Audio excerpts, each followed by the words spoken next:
Call tonight's meeting of County Council to order. Please rise for the Pledge of Allegiance.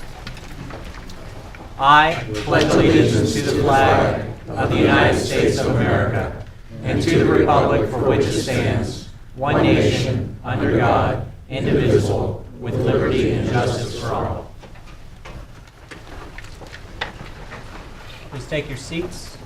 Councilwoman Law, the optional prayer, please. Thank you, Mr. Chairman. Let us pray. Lord, call us to live as righteous people with noble characters.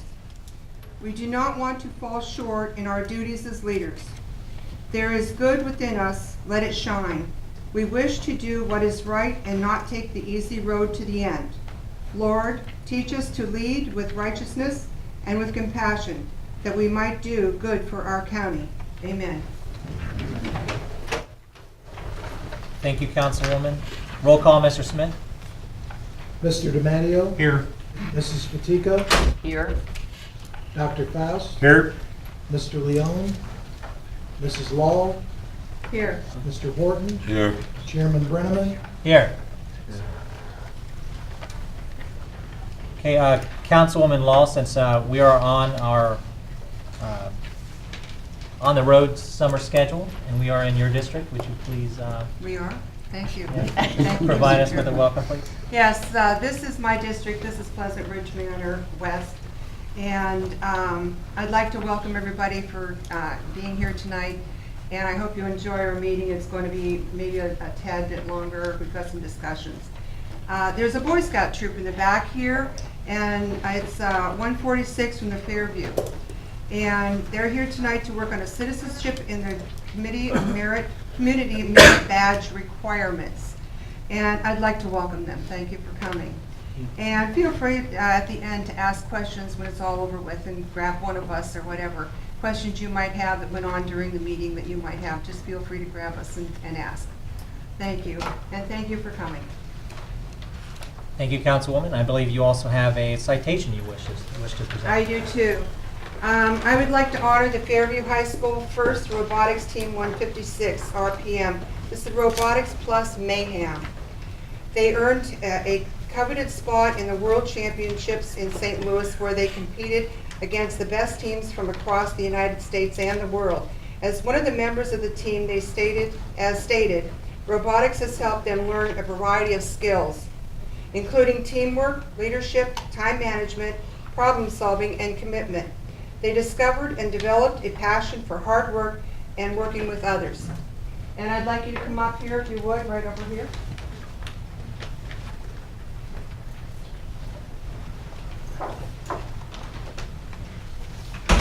She wants to take our pictures too, so you'll have to gather around. Come on into the circle area here. Don't be shy.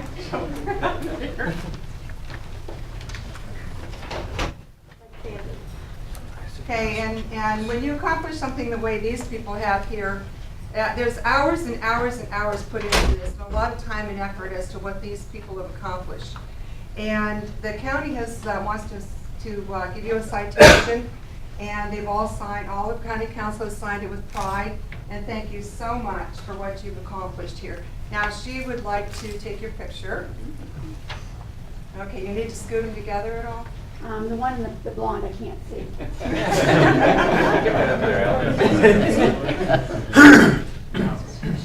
Perfect. Let me get two.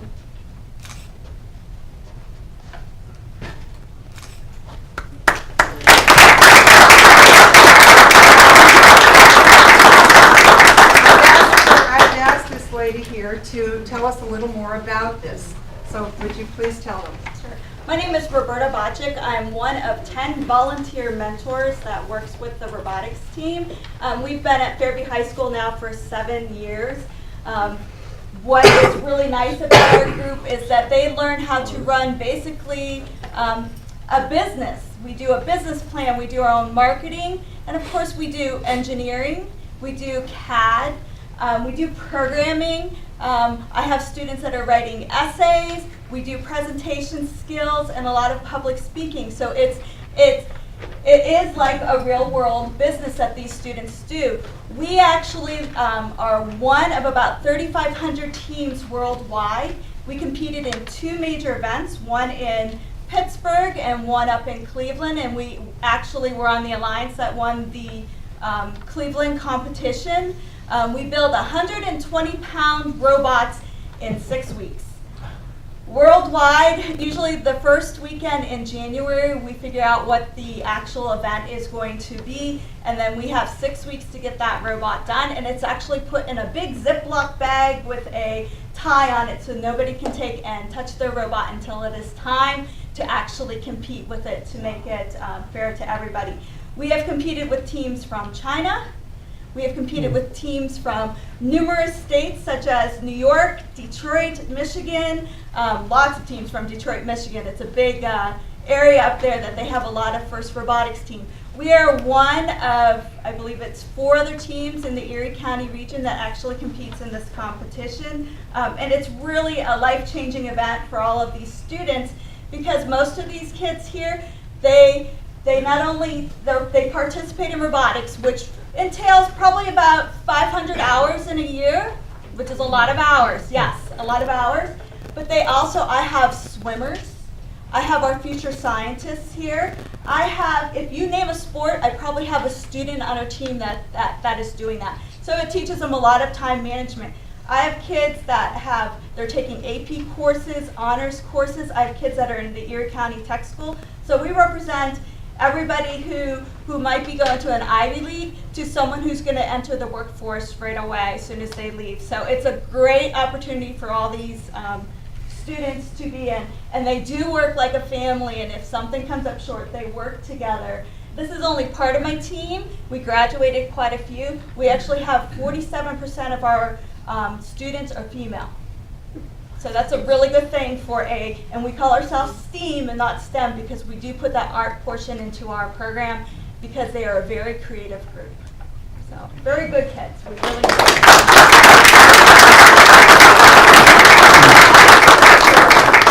Oh, sure. Carol, you want to go in there? How about if I just stand right here? That's Good.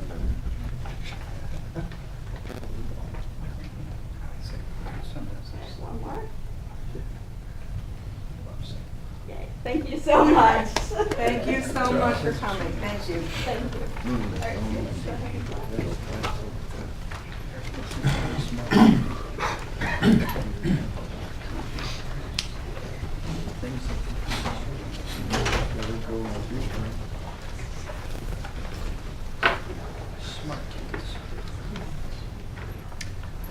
Okay, thank you, Councilwoman. Moving on, hearing of the public, since nobody called ahead at the time of the agenda was made. Anyone who wishes to speak, please come to the podium, state your name and your municipality. You will have 3 minutes to speak.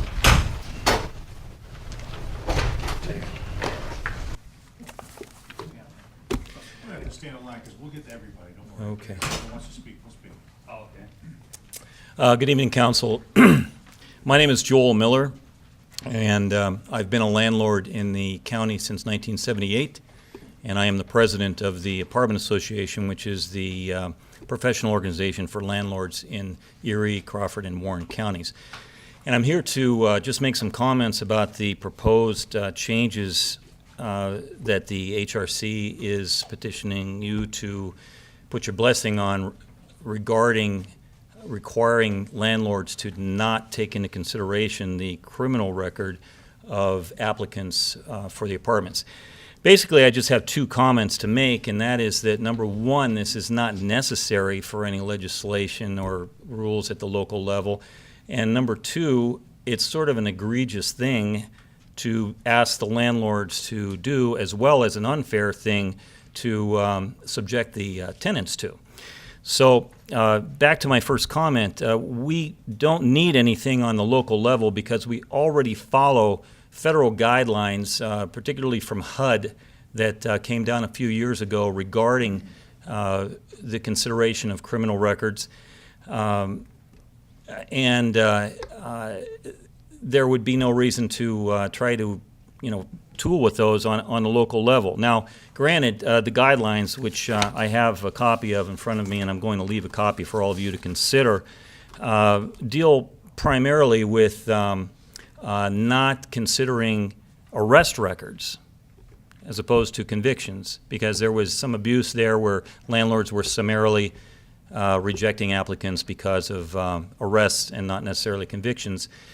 But they do eventually get to the part about arrest or convictions, and just to give you some of the highlights, it says, although the specific interests that underlie criminal history, policy, or practice will no doubt vary from case to case, some landlords and property managers have asserted the protection of other residents and their property as the reason for such policies or practices. And ensuring resident safety and protecting property are often considered to be among the fundamental responsibilities of a housing provider, and courts may consider such interests to be both substantial and legitimate, assuming they are not actual reasons for the policy or practice. But ultimately, it goes on to conclude that the policies that exclude persons based on criminal history must be tailored to serve the housing provider's substantial, legitimate, non-discriminatory interest, and take into consideration such factors as the type of the crime and the length of time since conviction, and where a policy or practice excludes individuals with only certain types of convictions, a housing provider will still bear the burden of proving that any discriminatory effect caused by such policy or practice is justified, and such a determination must be made on a case-by-case basis. So basically, I'm sorry, sir, your time has expired. Is it up? Yes. Okay. So I'm going to leave you copies of this and just conclude with that, and thank you for your time. Thank you. Thank you. And just for everybody's awareness that we won't be voting on the proposed changes on ordinance number 87 tonight. We'll only have a first reading tonight. Next member of the public wishes to speak, name and municipality, and you'll have 3 minutes. I'm going to read mine straight up because I only have 3 minutes, so I don't want to forget anything. My name is Nick Marnelli. I'm from Harbor Creek Township. I'm a retired real estate broker and own some very well-maintained investment properties. I've been around the real estate business for close to 40 years. I've watched it become increasingly difficult to invest, maintain, and do business in the city of Erie and Erie County. I personally do not understand what the city or county is attempting. Are you guys trying to push every investor out of this area and make this community completely bankrupt, unlivable, and unworkable? You continually are putting regulations on us as landlords to make our housing up to date and livable for tenants. But you continually take away our rights to investigate the people that want to live in our investment properties. But then you complain about us not having control of our tenants or why we are renting to bad tenants. You just can't have it both ways. I have a lot of money invested in my properties. I use every resource to find the best person possible in my apartments, and that includes looking at a person's criminal record. My son works in New York City. To get his job, he completed 4 years of college, 3 internships, a criminal background check, and a drug test. For his apartment alone, he had to do a criminal check and had to show 5 years worth of his rent, full rent in his bank account, or have us, his parents, co-sign for him. You are ordering us to let someone live in our investment properties without doing a criminal background check to verify he or she is going to be see if they're going to be a responsible tenant. One that has made someone that has made the right decisions in life and will not destroy my property. A criminal report will help us show this. Why would I not protect my investment and complete my due diligence by getting as much information possible before deciding if a person is right for my property, right for my investment, and right for the other tenants that are living in that building? Do you invest or buy something without investigating it first to make an informed decision? We do. This is why we own properties. If you do not, you're full.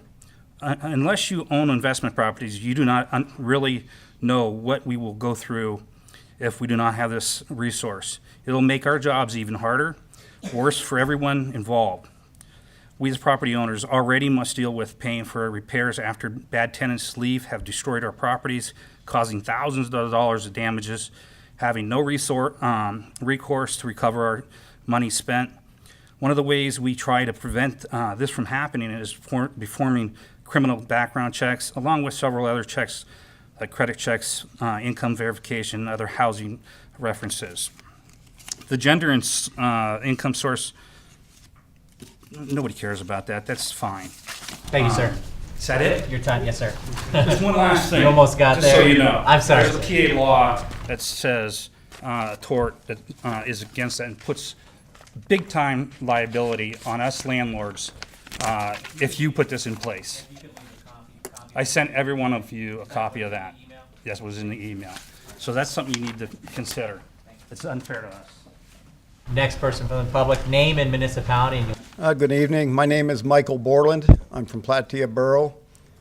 And I too am a property owner and landlord. And I'd like to make sure you allow me enough time to speak. My wife Susan's here. If I run past my 3 minutes, I'd like to use her 3 minutes also.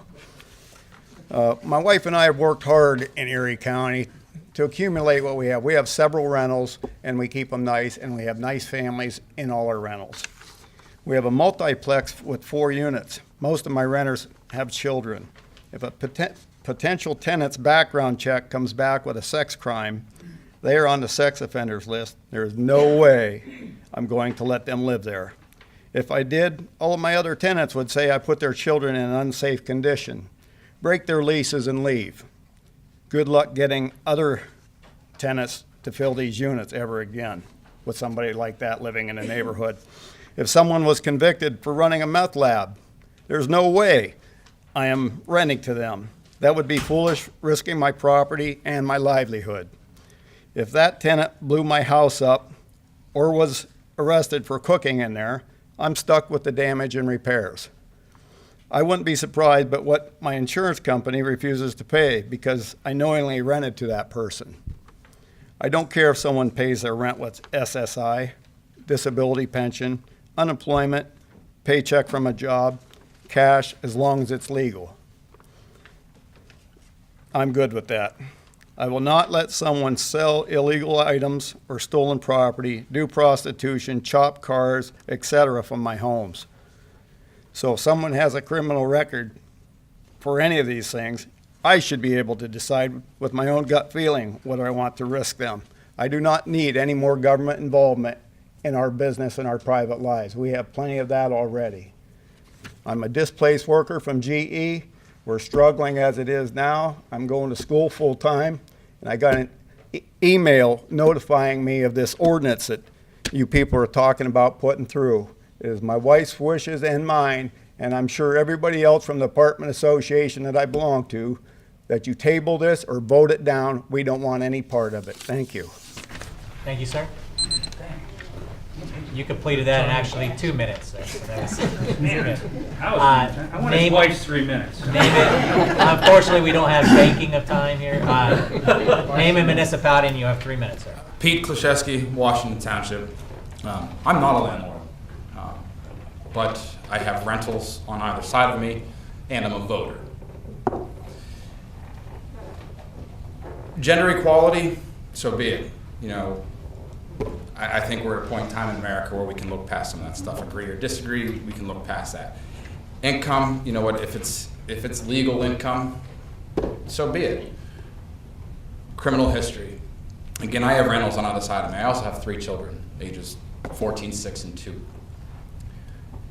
I want to make sure that the owners of the property on either side of me are doing their due diligence to make sure that they have proper tenants.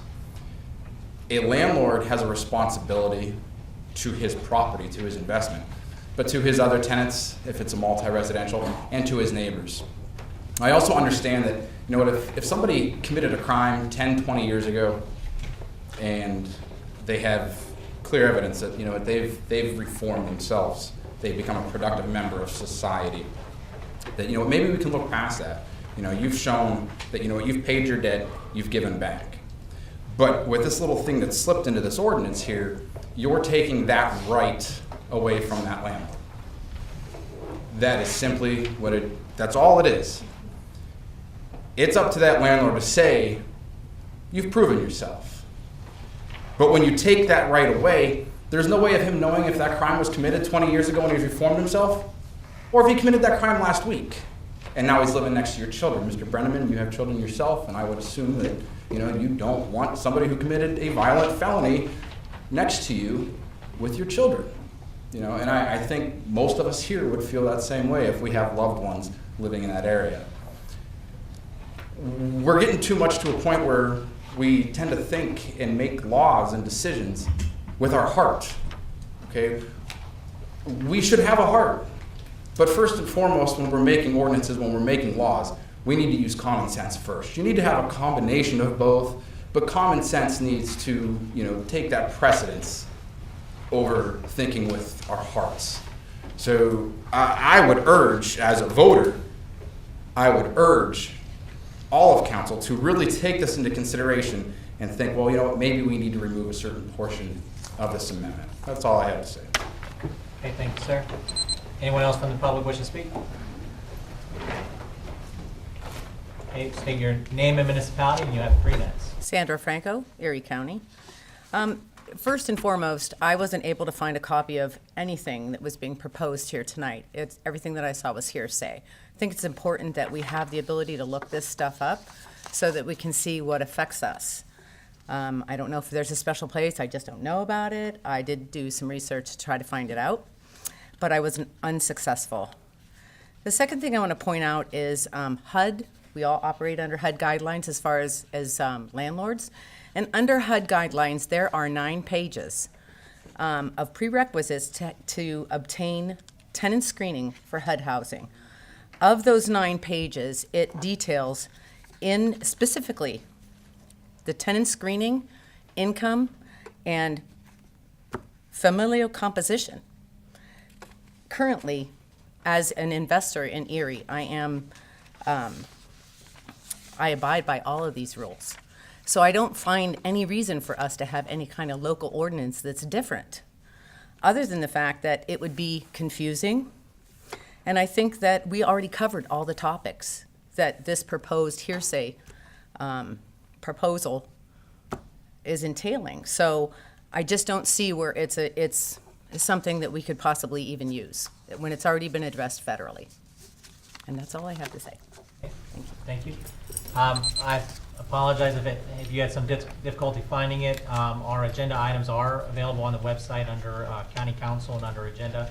Also, anybody, if you have any requests for further information, you can contact the council office and they'll be happy to provide a copy, either electronic or hard copy. So, sir, name and municipality, and you'll have 3 minutes. Hi, I'm Jerry Rickey. I'm a landlord in the Erie area. This is concerning ordinance number 98, 2017. My biggest concern with the ordinance you're about to vote upon is that I have a need to keep my residents safe. If passed, this proposed ordinance will negatively affect my ability to do so. The law you propose would limit the ability to effectively screen and qualify our candidates effectively. I refer to resident screening, providing safe housing for all of our residents. Shall the wants of the few again prevail over the needs of the many? Fact: a study by Hansen and Morton Borgen in 2004 found that sex offenders had a total reoccurrence rate for both sex crimes and non-sexual violent crimes of approximately 36% over a period of the first 5 to 6 years. As reported in Scientific American in April 2008, perpetrators of different types of sex crimes exhibit varying rates of repeat offending. The 15-year repeat rate is 13% for incest perpetrators, 24% for rapists, and 35% for child molesters of boy victims.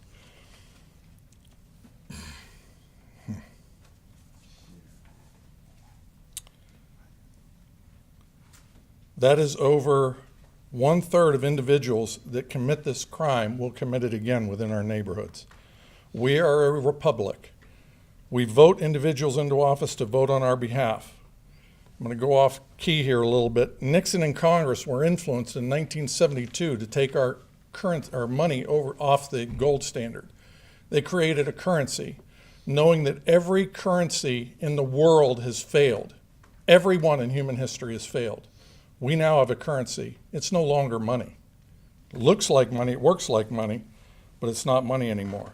My point, as elected officials, you have a duty to analyze and understand the repercussions of how the laws will affect our citizens and communities. I'm asking you to bet on the landlords and the screening they provide that is in place currently.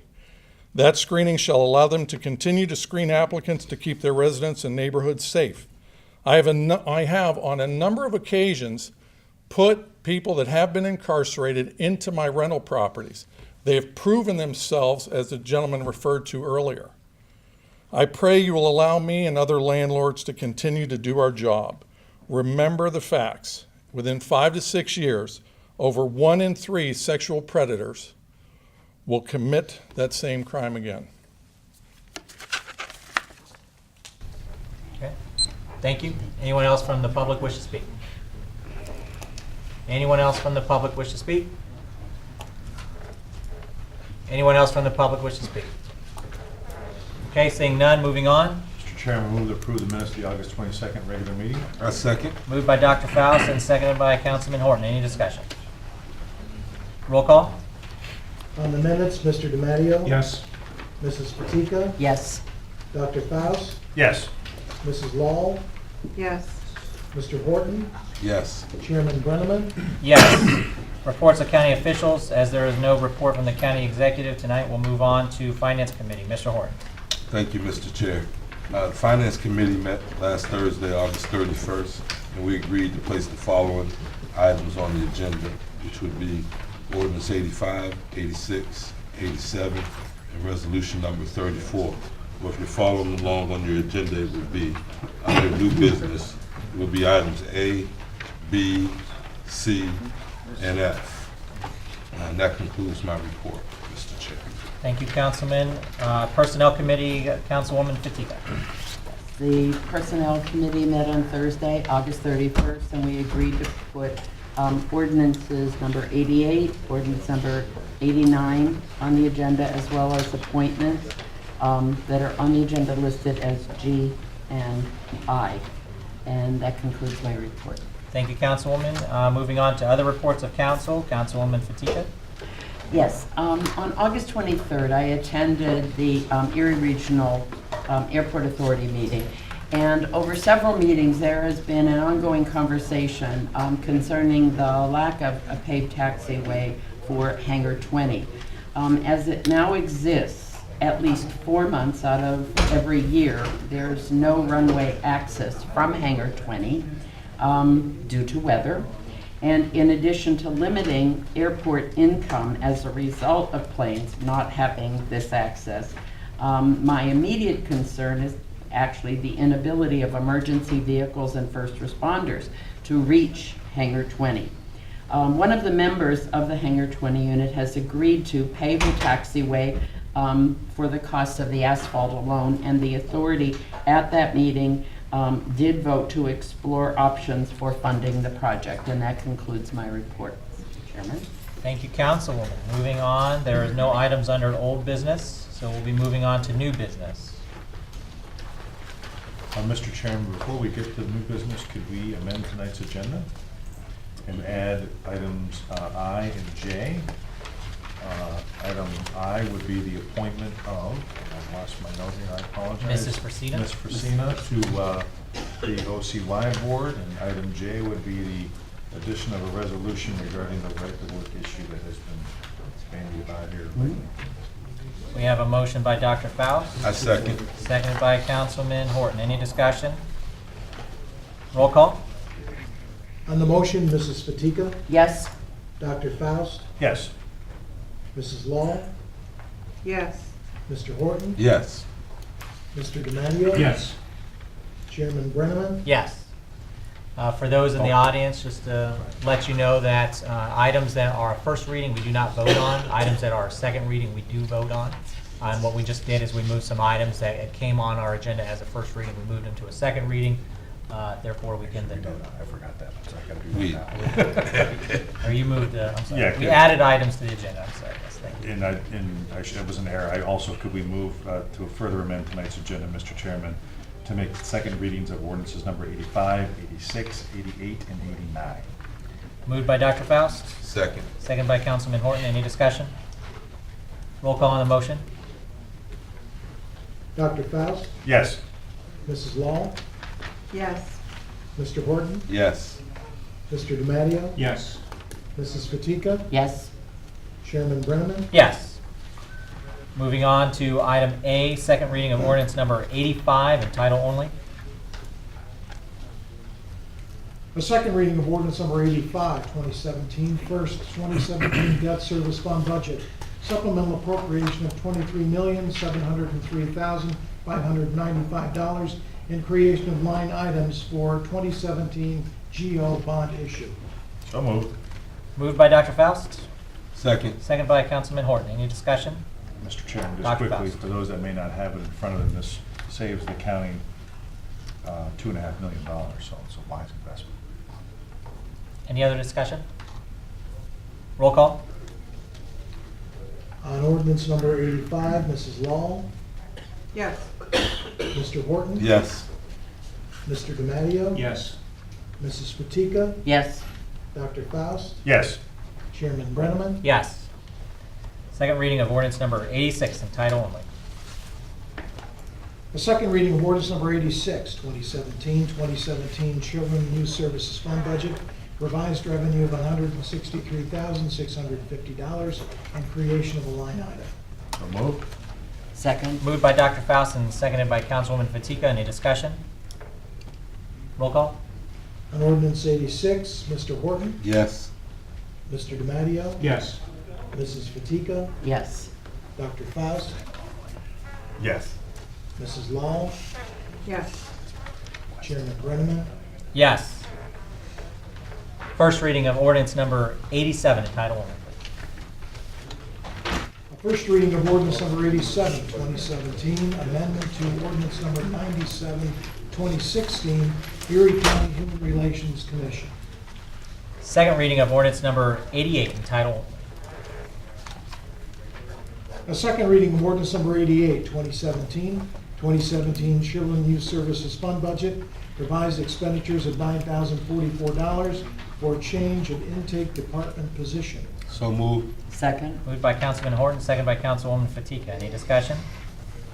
Roll call. On ordinance 88, Mr. DiMatteo, Yes. Mrs. Fatika, Yes. Dr. Faust, Yes. Mrs. Law, Yes. Mr. Horton, Yes. Chairman Brenneman. Yes. Second reading of ordinance number 89 in title only. The second reading of ordinance number 89, 2017, 33rd 2017 general fund budget, supplemental appropriation $24,201 for increase in temporary staffing in sheriff department. So moved. Second. Moved by Councilman Horton, seconded by Councilwoman Fatika. Any discussion? Roll call. On ordinance 89, Mrs. Fatika, Yes. Dr. Faust, Yes. Mrs. Law, Yes. Mr. Horton, Yes. Mr. DiMatteo, Yes. Chairman Brenneman. Yes. Possible adoption of resolution number 34 in title only. Resolution number 34, 2017, resolution to approve real estate tax agreement between Erie County and Erie Insurance Exchange. So moved. Second. Moved by Councilman Horton and seconded by Dr. Faust. Any discussion? Roll call. On resolution 34, Dr. Faust, Yes. Mrs. Law, Yes. Mr. Horton, Yes. Mr. DiMatteo. Yes. Mrs. Fatika, Yes. Chairman Brenneman. Yes. Motion to, Mr. Chair, move to approve the appointment of Joy Knapp to the Erie County Agricultural Land Preservation Board. Second. moved by Dr. Faust and seconded by Councilman Horton. Any discussion? Roll call. On the appointment, Mrs. Law, Yes. Mr. Horton, Yes. Mr. DiMatteo, Yes. Mrs. Fatika, Yes. Dr. Faust, Yes. Chairman Brenneman. Yes. Mr. Chairman, move to approve the reappointment of Ms. Kathy Frazina to the, Would you like to I'm do sorry. the sale parcels first? oh, see, I don't have the regular That's agenda in okay. front of me, I That's what I'm apologize. here for. Move to approve those sales, Mr. Chairman. Moved by Dr. Faust. Second. Seconded by Councilman Horton. Any discussion? Roll call? On the sale of parcels, Mr. Horton, Yes. Mr. DiMatteo. Yes. Mrs. Fatika, Yes. Dr. Faust, Yes. Mrs. Law, Yes. Chairman Brenneman. Yes. Mr. Chairman, move to approve the reappointment of Ms. Kathy Fatika to the Children and Youth Frisina. Advisory. Frisina, I'm sorry. Too many Mrs. Kathys. Fatika has other responsibilities to the Children and Youth Advisory Board. Moved by Dr. Faust. Second. Seconded by Councilman Horton. Any discussion? Roll call? On the appointment, Mr. DiMatteo. Yes. Mrs. Fatika, Yes. Dr. Faust, Yes. Mrs. Law, Yes. Mr. Horton, Yes.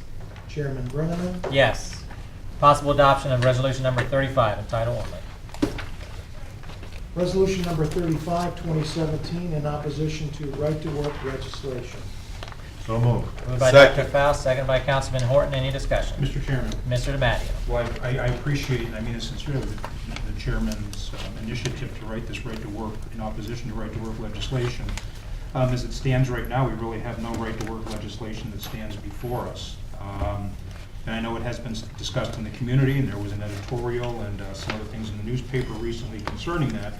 But again, I guess without any legislation, how would we know if it is either good, bad, or indifferent? So at this point, I don't want to support it. Appreciate that, Councilman DiMatteo. Also, I would point out that last March, there were 7 items of legislation that the House had considered that would, in essence, affect right to work in the state. I know there are ongoing pressures to discuss that.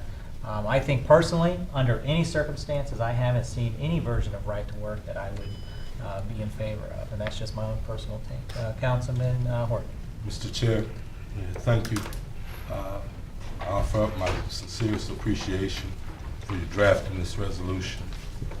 I too echo those same sentiments that you just alluded to, that I will not vote for any right-to-work state, not now, not yesterday, not next year, not 5 years from now, not 10 years from now.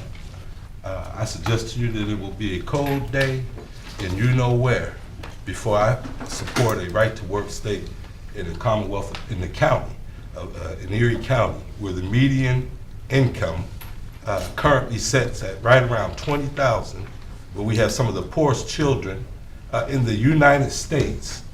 We have people who are Appalachian poor, and to suggest that there should not be any union or any worker protection afforded under that legislation is ludicrous. And so, not no, but hell no. Thank you, Councilman. Councilwoman Fatika. Unions were put in place because of the issues that Councilman Horton mentioned, the abuse of workers. And we have a responsibility to this county to make sure that we're providing living wages to individuals. So under no circumstances would I ever support a right to work for less legislation. Thank you, Councilwoman. Thank you for putting it on, Dr. Mr. Faust. Chairman. I respect Mr. DiMatteo greatly and his views, but regarding, going forward, Mr. Rao asked us to start a conversation, and I view this resolution as our part of that conversation. And I think you heard quite passionately how Mr. Brenneman, Mr. Horton, and Mrs. Fatika feel, and I can only echo in many ways what they said. I can never support right-to-work legislation. The answer to our prosperity in the future is not to depress the wages of the working class. That is not the answer. And I'm always kind of amazed how it comes up, or when it comes up. But, to, in many ways, say that, well, if, the workers of the world would just come around and accept a little less, and accept a little less of that, and that will lead us to prosperity, has been false. The historical narrative of the workforce has proven that false time and time again, and I hope that we resist that here in Erie County, and certainly if I am a member of this council, I will do so, and as a citizen, I will do so always as well. Thank you. Thank you, Dr. Faust. Any other questions or comments of council? Roll call. On ordinance 35, Mrs. Fatika? Yes. Resolution 35, that is. Dr. Faust? Yes. Mrs. Law? No. Mr. Horton? Yes. Mr. DiMatteo? No. Chairman Brennan? Yes. Do I have a motion? Mr. Chairman, move to adjourn. We stand adjourned.